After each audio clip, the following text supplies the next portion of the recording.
ሰላም ሰላም ውድ የዩቲዩብ ቻናላችን ቤተሰቦቻችን እንዴት ናችሁ?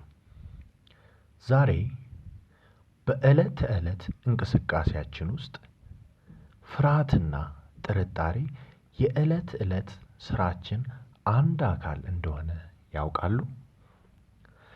የሰው ልጅ የማሰብ እንቅስቃሴ ሁሉ በምኞት በተስፋ የታጀበ እንደሆነ ሁሉ በጥርጣሬና በፍርሃት ውስጥ እነዚህን ተስፋና የምኞት ምናባዊ ጊዜዎችንም እንደሚያሳልፍ ግልጽ ነው።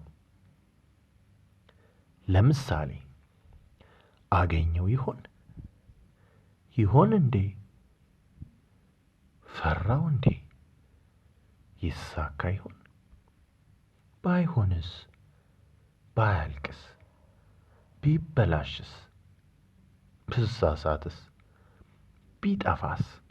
የመሳሰሉትን ጥያቄዎች ከመጠየቅ የማይሰላቸው ወይም ወደ ኋላ የማይለው የጭንቅላታችን ክፍል ምንጊዜም የተስፋና የምኞት ምናባዊ ጊዜያችን ባሰብን ቁጥር አብሮ ተያይዞ እነዚህን ጥያቄዎች ይጠይቃል።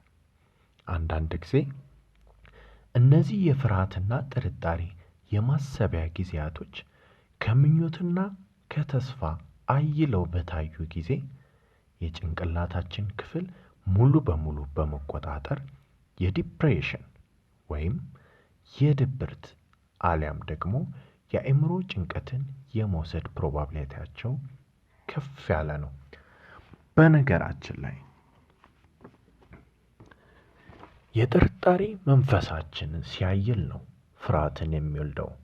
ስለዚህም አንዳንድ ጥናቶች እንደሚናገሩት የዕለት ተዕለት እንቅስቃሴያችን ውስጥ የተስፋነትን፣ የዓላማ ጽናትን፣ የምኞት ያስተሳሰብ ክህሎቶችን በማዳበርና በየዕለቱ ለራሳችን የደስተኝነትን ስሜት በመፍጠር የፍርሃትና ጥርጣሬ አስተሳሰብ ክህሎቶችን በመቀነስ የአስተሳሰብ የእድገት ለውጥን ማሳደግ እንደምንችል ይገለጻል። እስኪ እኔም ታዲያ ብዙ ጊዜ ለዓላማችን ወይም ለተስፋችን ጊዜ እንቅፋት ስለሚሆንብን ጥርጣሬ ትንሽ ስንኝ ቋጥሬላችኋለሁ። ታዲያ በዩቲዩብ ቻናላችን ላይ ላይክ፣ ኮሜንት በማድረግ እንደዚሁም ሰብስክራይብ በማድረግ ኖቲፊኬሽኑ ላይ በመግባት ደግሞ ኖቲፋይ ማድረግዎን እንዳይረሱ።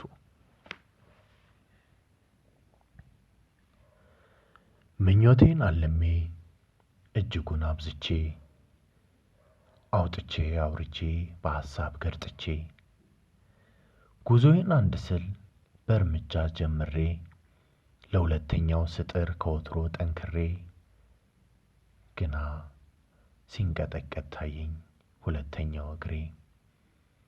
ጠንከር በርታ ፈርጠም ደግሞም ገረር ለመፍጠን ስዘጋጅ ለመብረር ፍርሃቴ እንቅፋት ሆኖ ከጎኔ ቢጋደም ክፉኛ ፈራሁ ተስፋዬ እንዳይጨልም።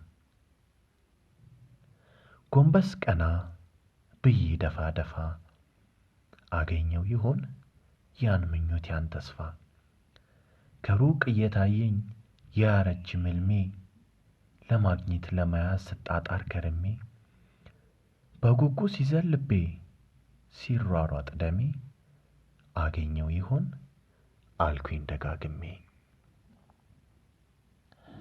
እንግዲህ ውድ ቤተሰቦቻችን ኔክስት ታይም ደግሞ ቆንጆ ነገር ይዤላችሁ እመጣለሁ። ደስተኛ እንደሆናችሁ ተስፋ አደርጋለሁ። ኮሜንታችሁንም ላይክ በማድረግ ወይም ኮሜንትን በመስጠት አባሎቻችንን እንድታሳድጉ ተስፋ አደርጋለሁ። ኔክስት ታይም እስከምንገናኝ መልካም ጊዜ ተመኘሁላችሁ። አመሰግናለሁ።